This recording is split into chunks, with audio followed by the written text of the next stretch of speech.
Halo Aries, apa kabar kamu? Semoga kamu dalam kondisi sehat, bahagia, dan penuh cinta ya Aries ya. Ketemu lagi dengan saya Sada Bahiti dan kali ini saya ditemani oleh Cassandra. Iya, kali ini kita mau ngebahas tentang, ini sebetulnya general reading aja. Saya pengen sih ngelihat kondisi jiwa, jadi kayak pikiran bawah sadarnya Aries tuh apa gitu, dan kita akan sama-sama mungkin kayak cari solusinya gitu ya teman-teman ya. Oke, ini sifatnya adalah general reading, artinya tidak mungkin resonate dengan semua Aries ya. Kalau misalnya tidak resonate, mungkin kita tidak berjodoh dan kamu bisa cek Sun, Moon, Rising, Venus kamu ya sayang ya. Dan makasih banget buat kamu yang udah subscribe, like, dan komen. Thank you banget ya. Aku doain kamu kaya raya 7 turunan 7 tanjakan ya sayang ya. Oke, dan yang belum subscribe ditunggu, karena dengan subscribe maka saya akan lebih mudah untuk terkoneksi dengan kamu ya. Oke, let's start. Aries ya, Aries. Oke, apa ada yang di dalam Aries? Di dalam jiwa Aries ya. Oke, di sini ada The Tower reverse, lalu ada Ten of Pentacles, ada Queen of Wands reverse, ada The Hermit di sini, dan ada Seven of Cups. Bottom of deck di sini ada Wheel of Fortune ya.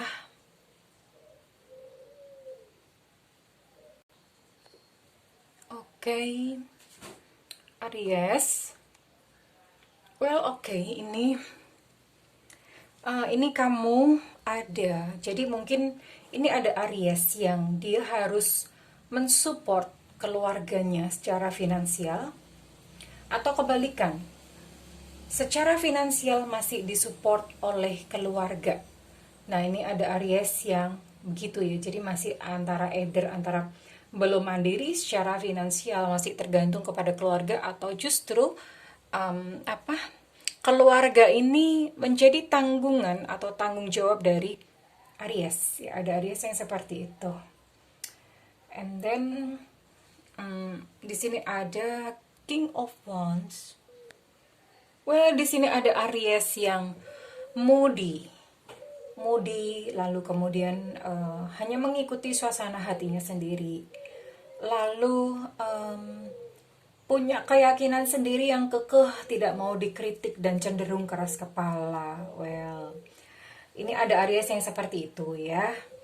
And then ini saya rasa memang mungkin pengaruh dari bulan kelahiran ya. Oke. And then di sini ada The Hermit. Aries mungkin dalam pergaulan atau dalam ini karena ada ini ya. Jadi Aries itu ada yang mengalami tadinya punya banyak cita-cita atau keinginan. Ya, mungkin dari keluarga dididik atau dituntut untuk mencapai sesuatu, untuk berprestasi, untuk sukses. Jadi ada satu tekanan atau satu beban untuk mencapai kesuksesan yang demikian. Akhirnya Aries ketika dewasa, Aries punya banyak mimpi. Pengen punya ini, itu. Pengen pasangan yang seperti ini, seperti begitu. Punya banyak mimpi, pengen jadi orang. Emang sekarang bukan orang. Ya. Jadi Aries punya banyak mimpi gitu. Dan sayangnya mimpi itu sampai sekarang belum terlaksana atau belum tercapai. Ya, termasuk dalam hal percintaan. Dan apa yang terjadi akibatnya Aries ini menarik diri. Ya, ini ada The Hermit. Aries di sini menarik diri, mungkin karena merasa tersisih, tidak sama dengan teman-temannya yang lain, merasa kayak teralienasi gitu ya. Ini membuat Aries memisahkan diri mungkin daripada teman-temannya, dan membuat Aries sendiri justru itu menghalangi geraknya. Aries tidak mau untuk melangkah ya. Jadi hari-hari mungkin kayak lebih tepatnya mager gitu, either antara bingung mau yang dikerjakan apa, mau kemana. Ya, hari-hari Aries. Ya. Dan ini ada Aries yang frustasi, depresi, karena tentu saja tidak seimbang ya ketika mungkin tidak mengerjakan sesuatu atau tidak ada proses berkarya, tidak ada proses kreativitas. Akhirnya jadinya frustasi gitu. Frustasi, ada kesedihan yang kental, bahkan bisa mengakibatkan depresi ya. Oke. Lalu di sini juga ada Aries yang apa ya? Terlibat cinta segitiga ya. Jadi ada Aries yang menjadi korban cinta segitiga atau mungkin terlibat dalam cinta segitiga di mana kamu ada di dalamnya, either kamu yang selingkuh, diselingkuhin, atau kamunya yang gimana sih? Kamu yang menjadi selingkuhan. Jadi selingkuh, diselingkuhin, atau menjadi selingkuhan. Well, ini Aries ada yang merasa tidak dihargai dan tidak berani untuk melangkah. Ini kayaknya paling kental ya. Tadi ada kartu ini, ada The Wheel of Fortune. Menarik diri, di sini ada The Hermit. Dan Aries tidak berani melangkah. Mager gitu, ini tadi udah disebutkan. Tidak bisa mengaktualisasikan dirinya. Sebetulnya bagus sih untuk Aries yang tidak berani memiliki harapan. Artinya nggak memiliki harapan tuh, udah deh aku nggak ngarep apa-apa, takut kecewa lagi, takut gagal lagi. Sebetulnya nggak mengharapkan apa-apa itu bagus gitu. Cuman kalau dibarengi dengan ketakutan, nah itu yang nggak bagus gitu. Tidak mengharapkan apa-apa tuh sebetulnya kan meminimalisir resiko kan ya. Atau mempersiapkan untuk satu kemungkinan yang terburuk. Kalau kemungkinan yang terburuk itu udah siap, berarti ya satu kemungkinan yang baik itu lebih siap lagi gitu ya secara mental. Sebetulnya bagus. Jadi bahkan ada dikatakan Jalaluddin Rumi itu dia katakan bahwa dia membebaskan Tuhan dari keinginan-keinginannya. Dia tidak menuntut Tuhan. Biasanya orang itu kan suka minta, Tuhan aku minta ini, minta itu, aku pengen ini, pengen itu. Nah Rumi sudah nggak minta apa-apa lagi gitu. Rumi ini adalah seorang kayak di sini tuh kayak kiai gitu, tapi dia hidup di Turki ya Jalaluddin Rumi. Jadi dia membebaskan Tuhan dari segala tuntutan. Dia cuma pengen menikmati cintanya Tuhan, yaitu Jalaluddin Rumi. Oke, so balik lagi ke Aries ya. Aries ini sebetulnya bagus. Kita mungkin mau bahas di sininya aja, yang tidak mengharapkan apa-apa karena sudah lelah atau takut gagal gitu ya. Nggak apa-apa, jadi ini diteruskan aja. Tapi cuman ketakutannya itu diatasi dengan banyak-banyak bersyukur ya, dengan banyak-banyak bersyukur. Ini di sini ada gitu. Ini ada buku bagus Greg Braden. Ini saya bukan promosi ya, karena saya nggak jualan buku. Nanti kalau teman-teman mau beli itu silahkan browsing sendiri gitu di Google sendiri. Ini ada bukunya Greg Braden, The Divine Matrix. Ini bagus banget. Di sini disebutkan bahwa rasamu adalah doamu. Jadi apa yang kamu rasakan itu sebetulnya doa kamu sesungguhnya. Kata-kata itu nggak berarti, meaningless ya kata-kata ya. So buat kamu Aries yang takut gagal atau merasa terluka dengan pencapaian dengan mimpi-mimpi atau dengan cita-cita yang belum tercapai, Aries silahkan melakukan terapi syukur ya. Saya sudah melakukannya. Jadi terapi syukur itu bersyukur aja gitu, bersyukur.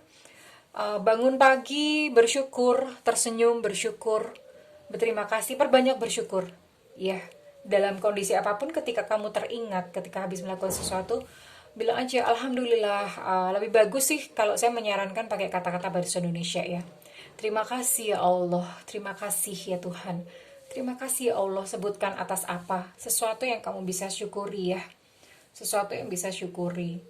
Jadi mulai dari yang kecil dulu dan anggap itu sebagai pencapaianmu. Misalnya yang simple aja. Misalnya hari ini kamu mau bersihin rumah gitu ya. Bersihin rumah, dan ketika kamu udah selesai kamu bilang alhamdulillah, terima kasih ya Allah. Terima kasih ya Tuhan, hari ini aku sudah membersihkan rumah gitu loh. Jadi kasih tubuh atau sukma atau jiwa itu dikasih dengan stimulus pencapaian yang kecil-kecil dulu seperti itu. Nanti makin lama itu akan berkembang sendiri. ada satu membentuk pola.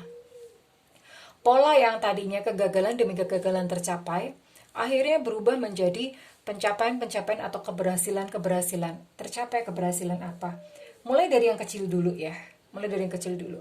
Nanti lama-lama itu akan merembet ke pekerjaan, ke percintaan. Merembet. Jadi kalau misalnya kayak di percintaan, mungkin kamu gagal, kamu syukuri aja. Ya Allah, terima kasih, aku kemarin sudah belajar untuk mencintai diriku sendiri. Aku sudah belajar untuk menerima diriku sendiri, atau aku sudah belajar untuk menerima orang tanpa syarat gitu, tanpa menuntut untuk cintanya itu kembali gitu ya. Nah, hal-hal yang kecil seperti itu tuh disyukuri gitu Aries ya. Itu untuk mendidik jiwa kamu, memberikan satu program di bawah pikiran bawah sadar kamu bahwa kamu pun tuh ada gitu, ada keberhasilan, ada pencapaian kok di situ gitu ya, ada pencapaian. Nah ini sebetulnya adalah reprogramming kembali ke dalam otak kamu, ke dalam pikiran bawah sadar kamu. Pikiran bawah sadar itu kurang lebih dia mempengaruhi 88% ya dari aktivitas kita, itu lebih gede daripada pikiran sadar. Dan pikiran bawah sadar itu ibaratnya kayak mesin, itulah yang mewujudkan realita dalam kehidupan kita. Kalau kita mau mencapai keberhasilan, kita mau ya yang menyenangkan apa misalnya, cinta dapat, finansial dapat, apa segala macam. Yang diubah itu mesinnya dulu atau pikiran bawah sadarnya dulu, dibersihkan dulu belief yang salah, lalu kemudian direprogram dengan belief-belief yang memberdayakan. Kurang lebih seperti itu sih Aries. So, lakukan ini dulu ya, latihan, berlatih untuk bersyukur. Lakukan sesuatu yang kecil-kecil dulu dan kemudian bersyukur. Kemudian kasih reward untuk diri sendiri, dipuji misalnya. Aduh pinter deh, misalnya nama kamu Budi. Aduh Budi, kamu pinter deh, hari ini kamu berhasil bersihin rumah. Ngomong sendiri nggak apa-apa. Do this as your therapy gitu. Jadi lakukan ini sebagai terapi buat kamu ya. Oke, sampai di sini dulu kayaknya biar nggak kebanyakan ya.